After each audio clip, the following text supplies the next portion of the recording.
شروع کا سبق چھوڑ کے آج ایک آیت قاری صاحب نے پڑھی ہے تو اس میں ایک زبردست قصہ ہے، وہ آپ کو سناتا ہوں۔ وہ یہ ہے کہ جب حضور اکرم صلی اللہ علیہ وسلم 40 سال کے ہو گئے تو نبوت مل گئی، اور 10 سال دعوت تبلیغ کا کام کیا، توحید کا کام کیا، نماز نہیں تھی، نماز کا حکم نہیں آیا تھا۔ اس کے بعد آخری 3 سالوں میں نماز کا حکم آیا، پھر ہجرت کی مدینہ کی طرف، وہاں 10 سال گزارے، لیکن آخری سال میں آپ کو پتا ہے کہ مکہ فتح ہو گیا۔ جو گاؤں اور علاقہ محمد مصطفیٰ صلی اللہ علیہ وسلم چھوڑ چکے تھے وہ فتح ہو گیا۔ کیا ہو گیا؟ فتح ہو گیا۔ اب یہاں سنو، جب فتح ہو گیا تو اس میں یہ قصہ ہے کہ حضور اکرم صلی اللہ علیہ وسلم نے عثمان بن طلحہ الحجبی اس کو کہا کہ مجھے چابی دے دو کعبے کی، میں اس کے اندر نماز پڑھنا چاہتا ہوں۔ کیا پڑھنا چاہتا ہوں؟ نماز پڑھنا چاہتا ہوں، لہذا مجھے چابی دے دو۔ تو عثمان بن طلحہ رضی اللہ عنہ نے عثمان بن طلحہ، یہ بہت مزیدار قصہ ہے، اس کو کہا چابی دے دو، میں عبادت کرنا چاہتا ہوں۔ تو اس نے چابی نہیں دی۔ کس نے چابی نہیں دی؟ عثمان بن طلحہ الحجبی نے حضور کو چابی نہیں دی۔ اور ایک موقع تھا کہ حضور مکہ میں تھے، اس وقت بھی عثمان بن طلحہ الحجبی کو کہا کہ مجھے چابی دے دو، میرا دل چاہتا ہے کعبے کے اندر عبادت کروں۔ اس وقت بھی کہا تھا، اس وقت اس نے کہا تھا میں نہیں دے دوں، نہیں۔ حضور اکرم صلی اللہ علیہ وسلم نے اس وقت کہا تھا، فرمایا تھا کہ ایک دن یہ چابی میرے پاس ہوگی نا، جس کو دینا چاہوں دے دوں گا، ایک دن آنے والا ہے۔ پھر زمانے گزر گئے، ہجرت ہو گئی، 8-9 سال گزر گئے، مکہ فتح ہو گیا، پھر اسی آدمی کو کہا چابی دے دو۔ وہ تو پکے کافر تھے نا، اس نے کہا بھی نہیں دیتا ہوں۔ مکہ فتح ہو گیا، حضور کا روب اور دبدبا ہے، لوگ گھروں میں چھپے ہوئے ہیں، لیکن اسی عثمان بن طلحہ نے کہا اب بھی نہیں دیتا، کہ دے دو۔ تو اس نے نہیں دی، تو علی رضی اللہ عنہ آگے بڑھ گئے، میری طرف توجہ کرو، بس مجھے دے دو، توجہ۔ تو علی آگے بڑھ گئے کہ میں اسے چابی لے لوں، تکڑے تھے، تو وہ آگے بھاگ گئے، عثمان بن طلحہ بھاگ گئے۔ جب بھاگ گئے تو کعبہ کی چھت پر چڑھ گئے۔ حضرت علی رضی اللہ عنہ ان کے پیچھے چلے اور چھت کے اوپر چڑھ گئے، اور اس کا ہاتھ ایسا مروڑ کے اس سے چابی لے لی۔ اس سے چابی کیا کر دی؟ اس سے چابی لے لی زبردستی، اور اور حضور اکرم صلی اللہ علیہ وسلم کو چابی دے دی کہ لے لو، میری طرف توجہ کرو، چابی لے لو۔ تو حضور نے چابی لے لی، کعبہ کھولا، دروازہ کھولا، کعبے کو بتوں سے صاف کیا، دھویا، پاک صاف کیا۔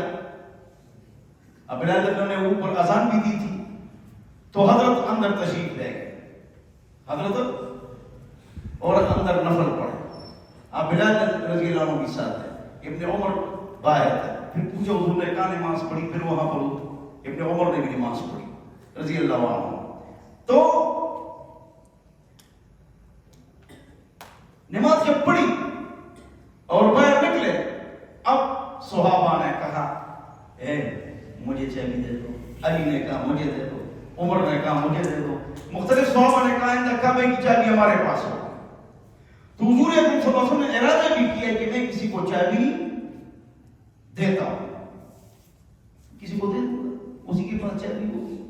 تو اوپر سے یہ آیت اتری جو ابھی قاری صاحب نے تلاوت کی، ان اللہ یأمرکم ان تؤدوا الامانات إلى أهلها وإذا حكمتم بين الناس فاحكموا بالعدل. اللہ تعالیٰ تمہیں حکم دیتا ہے کہ جس سے تم نے امانت دی اس کو امانت واپس کرو. تو یہ چابی کسی اور کو نہیں دینی ہے, عثمان نے طلحہ کو دینی ہے. عثمان نے اگرچہ اس وقت وہ کیا تھے, کافر تھے, اس کا قبضہ تھا, لہذا کہا اس کو آپ نے چابی دینی ہے. پاک رب نے فرمایا تو حضور اکرم صلی اللہ علیہ وسلم نے چابی اٹھائی اس طرح, اور عثمان نے طلحہ الحجبی کو بلایا, ادھر آ جاؤ, ہاتھا خالدتن طالدتن, یہ چابی لے لو, ہاتھا یہ چابی لے لو, خالدتن طالدتن, تا قیام قیامت آپ کے پاس ہی یہ چابی رہے گی. آج جو کعبے کا دروازہ کھولتا ہے, آج جو کعبے کا دروازہ کھولتا ہے آج, وہ کون ہے؟ اسی کا پوتا ہے, اسی کی اولاد میں سے, اور موت تک وہ چابی ان کی اولاد میں رہے گی. تو حضور اکرم صلی اللہ علیہ وسلم کی بات بالکل کیا ہو گئی, ٹھیک ہو گئی. ادھر کا چابی دے دو, نہیں دیتا زمانے جاہلیت میں, کتنا زمانہ گزر گیا, اور پہلے سے حضور نے فرمایا تھا چابی میرے پاس ہوگی, جس کو دینا چاہوں دے دوں گا. وہ زمانہ بھی آ گیا. اللہ تعالیٰ ہمارے نبی کیا تھے, حق تھے اور سچے تھے. جب حضور مکہ سے نکل بھی رہے تھے اور مدینہ ہجرت فرما بھی رہے تھے, تو سراقہ بن مالک ان کے پیچھے لگے ہوئے تھے. کس کے پیچھے؟ حضور کے پیچھے, کہ لوگوں کو, مشرکین کو اس کی خبر دے دوں حضور کی, اور 100 اونٹ کا تحفہ ہے, انعام ہے, وہ مل جائے. سراقہ بن مالک تو وہ حضور کے پیچھے سوار ہے, آگے ابو بکر سوار ہے, پیچھے حضرت محمد مصطفیٰ سوار ہے. یہ پیچھے لگ گئے. ایک اور آدمی بھی ملا, ایک اور آدمی بھی ملا. اس نے کہا یہ کون ہے؟ ابو بکر کو کہا یہ کون ہے جو آپ کے ساتھ پیچھے سوار ہے, یہ کون ہے؟ اب اگر حضرت ابو بکر کہے کہ یہ محمد مصطفیٰ ہے, تو وہ تو انعام کی لالچ میں کوئی آدمی آگے پیچھے گھوم رہا تھا. اللہ کی صحابہ کتنے ہوشیار تھے, کتنے ذہین تھے. یہ کون ہے؟ وہ کہتے رہے محمد مصطفیٰ ہے, تو وہ پکڑ لیتے. تو ابو بکر نے کیا جواب دیا پتہ ہے ظفر بھائی؟ ابو بکر نے جواب دیا رجل یہدینی السبیل, رجل یہدینی السبیل. سو ہوشیار, کتنے ہوشیار, کہ یہ آدمی مجھے راستہ دکھاتا ہے. تو ابو بکر کی نیت کیا تھی, مجھے ہدایت دی اور قرآن و حدیث کا راستہ دکھاتا ہے, لیکن ایسا جملہ استعمال کیا میں کہیں جا رہا ہوں راستہ مجھے معلوم نہیں ہے, تو یہ آدمی اس لیے میں سوال ہے کہ یہ مجھے راستہ دکھاتا ہے. کہ اچھا اچھا ٹھیک ہے جاؤ. رجل یہدی السبیل, غالباً مولانا قاسم نانوتوی صاحب انگریزوں سے لڑتے تھے, جیل میں گر گئے, اور عبدالحسن صاحب کی تشریف لے گئے. تو وہاں انگریز ان کے پیچھے گھومتے تھے, تو انگریز ان کے پیچھے گھومتے تھے کہ ان کو معلوم کریں. تو پھر جو ہے نا یہ جو حضرت تھے کہیں پڑھتے, کس نے جاسوسی کی. جب جاسوسی کی تو لڑتے بھی تھے. پھر 6.5 سال جیل میں بھی رکھا, مالٹا, اسیری مالٹا, وہاں تھوک ہو نا تو نیچے جو ہے نا وہ برف گرتا ہے, تھوک نہیں گرتا, اتنی سردی ہوتی, وہاں رکھا. تو انگریز آیا تو یہاں کھڑے تھے. جیسے انگریز فوجی آئے ایجنسیوں والے, تو یہ سمجھ گئے تو میرے پیچھے آ گئے. تو کس طرح بس ادھر کر لو, اتنے ذہین تھے. ادھر کھڑے ہو گئے. انگریز نے کہا کہاں ہیں, کہاں ہیں محمود الحسن, قاسم نانوتوی. تو یہ خود کون تھے, اب نام بھول گیا, کون تھے؟ قاسم نانوتوی صاحب. قاسم نانوتوی صاحب. تو اس نے اس طرح کیا, یہ دیکھو, کہ اچھا کون, کہ قاسم نانوتوی.